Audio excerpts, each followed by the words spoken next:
So I encourage you think about that. And you'll notice on the cover of the program, there's a big 42, and there's two words, deep thought. Now, some of you parents and folks may recall a movie from back in the day called Hitchhiker's Guide to the Galaxy. And in that movie, there is a computer that's built by this group of people who want to know the answer to life, the universe, and everything. And the answer that this computer works out, the computer's name is Deep Thought, the answer that it comes up with is 42. And everybody's stunned. They say, what is this? And the computer says, well, I don't know. I mean, you just asked for the answer to the universe. I don't know what the question is. Once you know the question, you'll understand the answer. So that's kind of the behind-the-scenes thinking of the logo that we put together for this. So, again, that's the answer to everything. What does it mean? Depends on what the question is. So, to let you have some more to reflect on, I'd like to invite Anna Moore. She's with our Department of Sustainability, and she's got a background leading recycling programs on campus, around Vermilion, in the region. She's also faculty advisor to the Environmental Club, and we'll let you tell the rest of your story. Everybody welcome Anna Moore.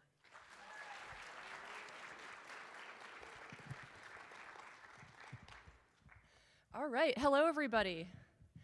It's good to see you all. Thanks for the greeting.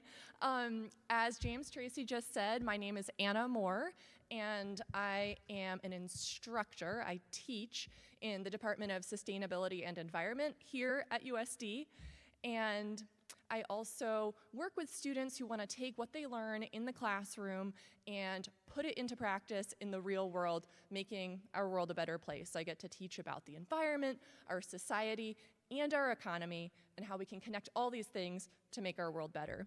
And as James Tracy said, today we're thinking about passion. And I will tell you today about something that I am passionate about. And I'll tell you a story about some students who are currently going to USD and finding their passion. But first, I'll remember back to when I was your age and what were some of the things that I was interested in. Because I think that's a place that sometimes passions come from. So when I was your age, I was interested in a variety of things, right? I was mildly interested in sports. I played soccer and basketball, and I ran in track. And I was interested in reading. I was interested in chickens. I kept backyard chickens that I loved. But the one thing that I was most passionate about and have become even more passionate about was trash. I was looking around and making observations, right? That first part of the scientific method. I noticed that myself and the people around me, our whole community, was using materials that came from the earth and then discarding them without much thought. These materials went into a bin, a can, a dumpster, a truck, and then they were out of sight, out of mind. And from that observation, I started to have questions, like what was happening to all this material that was going into a bin and then into a truck? Where did it go? What effect did it have? And then I learned about recycling, and I wondered, well, how come some materials can go in the recycling bin, and some materials our recycling organization doesn't want? And I wanted to know, when we had that option between recycling and trash, why was it that some people put things in the wrong bin? Some people didn't use that opportunity to recycle when they could. And so I had all these questions, well, I should say some of the biggest questions of all were, why was there so much stuff in the first place that we were discarding and deciding had no more value? And then, most importantly, what could we do? What can we do to change our relationship to material stuff in a way that was better for the earth and all of us who live on it? And asking these questions has taken me on a journey from where I grew up in Western Massachusetts to working at food festivals and outdoor concert venues in Ohio and other parts of the country.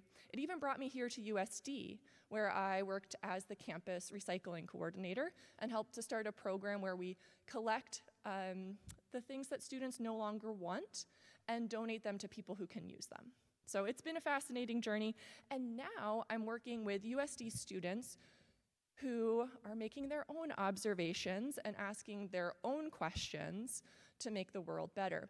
And before I tell you the story, I want you to do some observation in your mind's eye, right? We can't do it right now because we're indoors, but I want you to imagine in your mind a building with glass windows.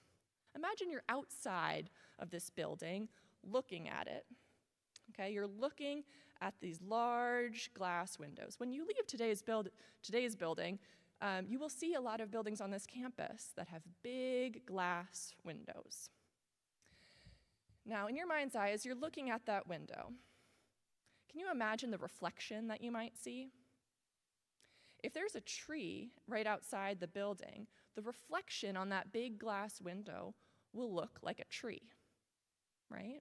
If there are nice ornamental grasses outside of the building, those grasses will be reflected in the glass of the window, and that's what you'll see. Now, you and I know that that's a reflection, it's a window, but birds can't tell that, right? Raise your hand if you've ever seen or heard a thump when a bird hits a window. Okay, that's a lot of you. So that is called a bird-window collision, and it's very common because birds see the reflection on the window, they see the reflection of a tree, and they think it's a nice place to go land. They don't know that it's glass and can kill or injure them. So now that we all are on the same page about bird-window collisions, I'm going to tell you about a student named Jillian who is currently studying biology here at USD.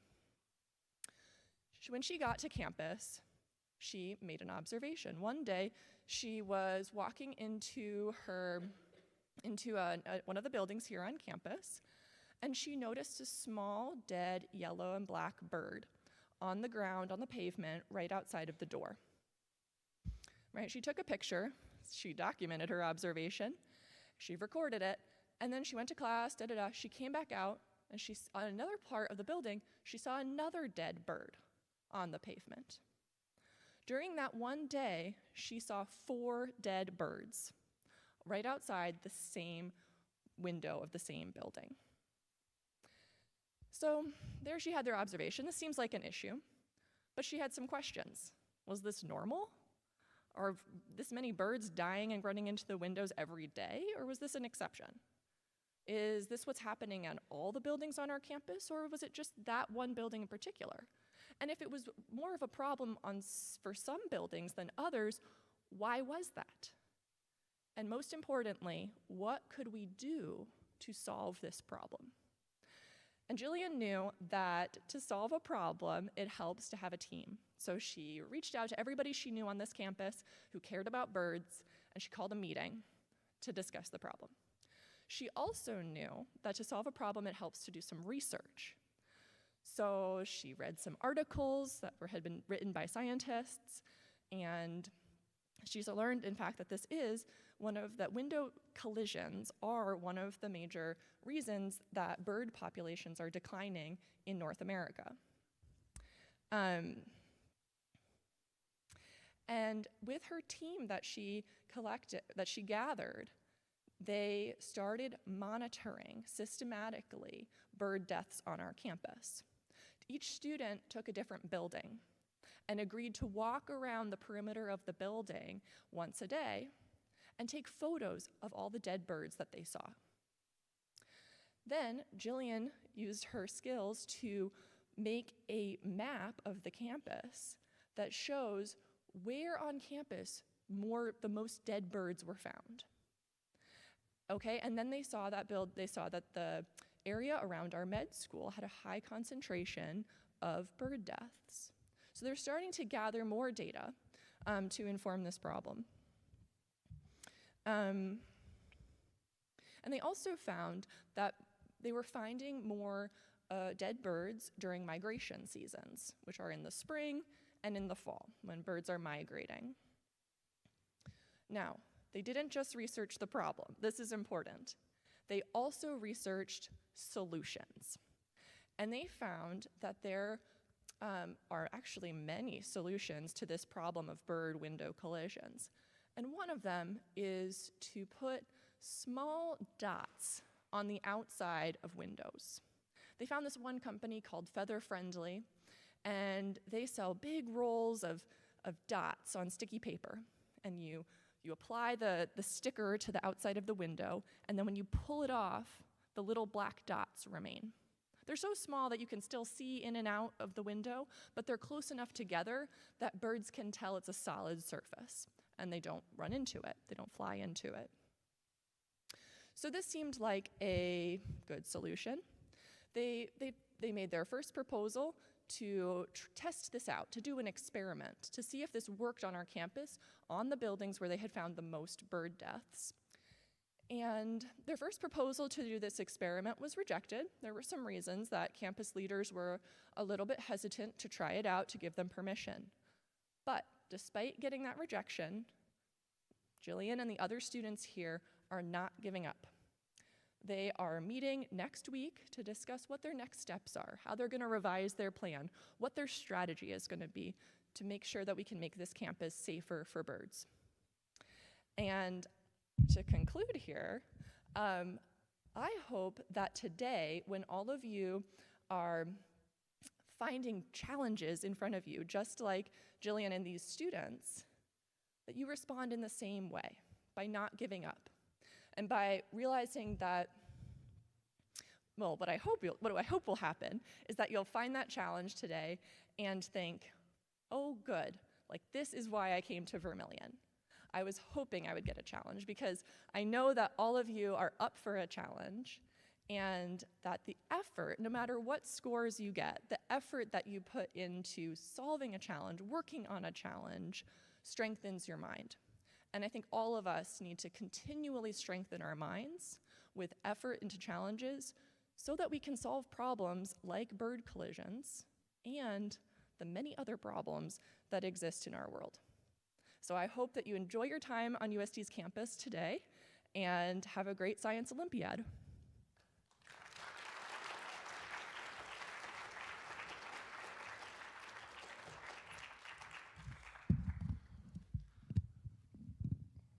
Thank you for that. Thank you for that, Anna. Excuse me. So just a couple quick, about a minute, I'm going to give myself about a minute to do this so that you guys can get on, because I know we're excited to get started. We're very ready to do this. Everyone has come in, all the students have come in. I've already talked to the coaches. So we have that poster board that's in Old Main as you come in, as you're heading to your home rooms, that if you get a minute today, you just came out of an experience, an event and you're just jazzed up and you had a good time, go and sign that. Make sure you say thank you to the event supervisors who have taken their time this week. They're going to take a look at this and they're going to really, really appreciate you taking a moment to make a note there. You can also express your thanks directly to them as well as you finish up, thanking them for their time. There have been a couple minor changes to location, so consult your coach as you as you're going to your different events to make sure that you're going to the right location. Anybody who gets a photo, if this is more to the family members and friends who are out there taking videos, if you do get something and you're like, oh, I'd love to see this be part of the montage, in Old Main, my wife will be there shortly to start taking all those and incorporate those into the memorabilia for today. Please remember that when you're in these buildings, you're here for the competition.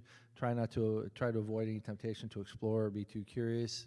We'll be happy to have you come to Vermilion and be part of the Coyote family when the time comes. But for now, let's try and respect the space.